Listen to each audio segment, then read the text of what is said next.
आज की इस वीडियो में हम कार्तिक महीने के बारे में बात करेंगे। कार्तिक मास स्नान के बारे में जानेंगे।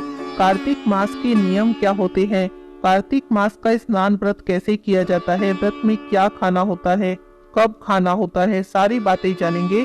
लेकिन उससे पहले जान लेते हैं कि साल 2024 में कार्तिक का महीना शुरू कब से हो रहा है, किस दिन से हमें कार्तिक स्नान शुरू करना है और किस दिन तक कार्तिक स्नान करते रहना है, कार्तिक व्रत का उद्यापन कब करना है, सारी बातें जानेंगे। तो चलिए वीडियो को शुरू करते हैं। कार्तिक का महीना भगवान विष्णु और माता लक्ष्मी को समर्पित होता है। इस महीने में भगवान विष्णु के दामोदर स्वरूप की पूजा की जाती है। कार्तिक का महीना व्रत करने के लिए, दान करने के लिए, पूजा पाठ करने के लिए बहुत ही ज्यादा महत्वपूर्ण होता है। इस महीने में किए गए थोड़े से भी दान का, थोड़े से भी पूजा पाठ का, मंत्र जाप का अक्षय पुण्य प्राप्त होता है।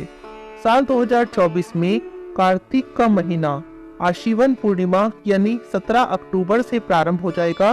कार्तिक का स्नान हम 17 अक्टूबर आशीवन पूर्णिमा से प्रारंभ करेंगे और 15 नवंबर को कार्तिक पूर्णिमा के साथ ही कार्तिक मास के स्नान का उद्यापन करेंगे। कहीं कहीं पर जब आप कैलेंडर में देखेंगे तो आपको प्रतिपदा तिथि से कार्तिक का स्नान प्रारंभ दिखाया जाएगा, आशीवन पूर्णिमा से नहीं। लेकिन अगर आप प्रतिपदा से कार्तिक का व्रत स्नान शुरू करते हैं और कार्तिक पूर्णिमा के दिन सुबह में ही व्रत का उद्यापन कर देते हैं तो आपका एक दिन का व्रत अपूर्ण रह जाता है, एक दिन का व्रत कम रह जाता है और आपको पूरे 30 दिन का कार्तिक स्नान या कार्तिक व्रत प्राप्त नहीं होता। इसीलिए आशीवन पूर्णिमा, जिसे शरद पूर्णिमा भी कहा जाता है, उसी दिन से कार्तिक का स्नान शुरू किया जाता है। तो इस बार हम 17 अक्टूबर से कार्तिक का स्नान शुरू करेंगे। कार्तिक के पूरे महीने में सुबह सवेरे जल्दी उठकर स्नान करके भगवान की पूजा करनी चाहिए, तुलसी जी की सेवा करनी चाहिए और जितना अधिक हो सके अपनी शक्ति सामर्थ्य के अनुसार मंत्र जाप और दान करना चाहिए। कार्तिक मास महात्म्य भगवान विष्णु की, भगवान कृष्ण की, तुलसी देवी की, भगवान यमराज की और अन्य सभी भगवानों की सबकी कथाएं सुननी चाहिए। कार्तिक महीने को लेकर भक्तों के मन में बहुत सारे प्रश्न होते हैं, जैसे कि कार्तिक मास का पूरे महीने का व्रत करना हो तो कैसे करें, इस महीने में हमें क्या क्या करना चाहिए, क्या क्या नियम होते हैं, पूजा किस समय करनी चाहिए, पूजा विधि क्या होती है, तुलसी जी का पूजन किस प्रकार से किया जाता है, किस समय किया जाता है, सुबह में करें या शाम में करें, किन किन विधियों का, किन किन मंत्रों का हमें जाप करना चाहिए। ऐसे बहुत सारे प्रश्न होते हैं, सबका जवाब दूंगी, क्योंकि कार्तिक का महीना बहुत अधिक पुण्यकारी होता है और इस महीने का स्नान सबको करना चाहिए।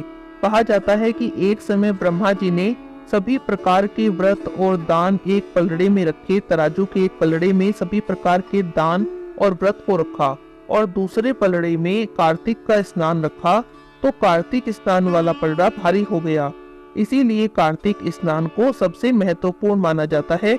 मनुष्य की सभी मनोकामनाओं की पूर्ति करता है कार्तिक का स्नान। जो कोई भी कार्तिक का स्नान करना चाहते हैं, उन्हें कार्तिक महीने के आने से पहले जो एकादशी आती है, जिसे पापांकुशा एकादशी कहते हैं, उस दिन भगवान विष्णु की पूजा करके, उन्हें प्रणाम करके कार्तिक मास के स्नान की और कार्तिक मास के महीने के व्रत की आज्ञा लेनी चाहिए। ऐसी मान्यता है कि इस प्रकार भगवान की आज्ञा लेने से भगवान प्रसन्न हो जाते हैं और अपने भक्तों पर कृपा करते हैं और उन्हें वो आत्मिक फल प्रदान करते हैं, जिससे कि उनके नियम पूरे हो सके। वैसे तो कार्तिक का स्नान गंगा जी के तट पर या किसी पवित्र नदी के तट पर करे तो बहुत शुभ माना जाता है। लेकिन यदि पूरे महीने कहीं नदी तट पर रहना संभव ना हो तो आप घर में भी कार्तिक स्नान कर सकते हैं। घर में जब आप सुबह सवेरे स्नान करें तो जो आपका नहाने का पानी है, उस बाल्टी में गंगा जी का या अन्य किसी पवित्र नदी का जल मिला लें और उसमें आप रोजाना स्नान करें। इससे भी आपको गंगा स्नान का ही फल प्राप्त होगा। अक्सर भक्तों का प्रश्न होता है कि हमें कार्तिक का स्नान किस समय तक कर लेना चाहिए, मतलब सुबह सवेरे हम कब तक कार्तिक स्नान करें जिससे कि हमें शुभ फल प्राप्त हो जाए। तो देखिए, ब्रह्म मुहूर्त में किया गया कार्तिक का स्नान सबसे शुभ माना जाता है। ब्रह्म मुहूर्त का समय सुबह सवेरे लगभग 4 बजे से 5 बजे तक का होता है और इस बीच में अगर आप कार्तिक स्नान करते हैं, और कार्तिक स्नान से मतलब केवल नहाना नहीं होता है, कार्तिक स्नान का मतलब होता है नहा धोकर भगवान की पूजा करना, तुलसी जी की पूजा करना, तुलसी जी में दीप दान करना और भगवान सूर्य नारायण की पूजा करना। और भगवान की कथा कहानियों का श्रवण करना। इस सभी पूजा पाठ को ही कार्तिक स्नान कहा जाता है। ऐसा नहीं कि आप नहा लिए 4 से 5 के बीच में तो आपका कार्तिक का स्नान हो गया। आपने जो भी व्रत संकल्प किए हैं वो आप पूरे करते हैं, भगवान की कथाओं का पाठ करते हैं या सुनते हैं, तो इसे कार्तिक स्नान कहा जाता है। तो ये सब काम आपको 4 से बीच में कर लेने हैं, तो इसे बहुत शुभ माना जाता है। ब्रह्म मुहूर्त के बारे में कहा जाता है कि ये समय इतना पवित्र, इतना शुभ होता है कि इस समय में आप पूजा पाठ करते हैं तो वो सीधा भगवान तक पहुंचता है। इस समय में यदि आप कोई प्रार्थना करते हैं, अपने किसी मनोकामना की पूर्ति के लिए आप भगवान की पूजा करते हैं और उनसे अपनी प्रार्थना निवेदित करते हैं, तो उस प्रार्थना को भी भगवान बहुत जल्दी ही सुन लेते हैं। लेकिन वो लोग क्या करें जो इस समय में पूजा नहीं कर सकते हैं। बहुत सारे लोग होते हैं जिन्हें रात में नाइट ड्यूटी करनी होती है या उनके घर में बहुत परेशानी होती है, सुबह सवेरे 4 बजे उठकर पूजा नहीं कर सकते, स्नान नहीं कर सकते, तो क्या वो देर से स्नान नहीं कर सकते? तो देखिए, अगर आपके साथ कोई परेशानी है तो आप देर से भी कार्तिक स्नान कर सकते हैं। कुछ ना करने से तो कुछ करना बहुत अच्छा माना जाता है। तो आप जिस समय भी स्नान करें, जिस समय भी आप पूजा पाठ कर सकते हैं, उस समय नहा धोकर स्वच्छ कपड़े पहन लें और भगवान की पूजा करें। जो भी आपने नियम लिए हैं, संकल्प लिए हैं, आपके कार्तिक व्रत से संबंधित जो नियम है उन्हें आप उसी समय पूरा कर लें। अब यहाँ पर एक और बात है, जैसा मैंने पहले कहा कि कार्तिक का स्नान किसी पवित्र नदी या सरोवर के तट पर किया जाता है, तो ऐसे में आप समझ तो गए ही होंगे कि कार्तिक का स्नान ठंडे जल से नहाकर किया जाता है। लेकिन अगर किसी के साथ स्वास्थ्य संबंधी कोई परेशानी है या वे ठंडे जल से स्नान नहीं कर पाते हैं, तो वे गर्म जल से, गुनगुने पानी से भी स्नान कर सकते हैं। अपनी शक्ति सामर्थ्य के अनुसार ही कार्तिक का स्नान करना चाहिए। ऐसा नहीं कि आपने 2 दिन तक ठंडे पानी से स्नान किया और फिर आप बीमार हो गए, तो इससे आपके जो व्रत नियम थे वो भी सारे अधूरे ही रह गए। भगवान तो हमारे मन के भावों से प्रसन्न हो जाते हैं और ना कि इस बात से कि हमने स्नान ठंडे पानी से किया है या गर्म पानी से। यह पूजा पाठ हम कितने नियमों को निभाकर कर रहे हैं। जितने भी नियम आप निभा सकते हैं उतने ही नियम आप लें। बहुत सारे नियम होते हैं कार्तिक की पूजा के, लेकिन सभी लोग सभी नियम नहीं निभा सकते। तो जितने भी नियम आप निभा सकते हैं उतने नियम का संकल्प लें। अब एक प्रश्न जो भक्तों के मन में आता है कि हम कार्तिक मास की व्रत कैसे करें, पूरे महीने का क्या हम व्रत संकल्प ले सकते हैं, कौन कौन इस व्रत को कर सकता है? तो देखिए, वैसे तो कार्तिक मास की पूजा अधिकतर महिलाएं करती हैं, लेकिन अगर पुरुष, बच्चे, बुजुर्ग जो भी करना चाहें वो कार्तिक मास की पूजा भी कर सकते हैं और व्रत भी कर सकते हैं। कार्तिक मास का व्रत कैसे किया जाए ये आपके शारीरिक सामर्थ्य पर निर्भर करता है। कुछ लोग पूरे महीने केवल मीठा खाने का व्रत करते हैं, कुछ लोग एक समय भोजन का व्रत करते हैं जिसमें वो एक समय भोजन करते हैं, जैसे कि सब्जी, रोटी, चावल, दाल, इस तरह का भोजन करते हैं। कुछ लोग फलाहारी व्रत करते हैं।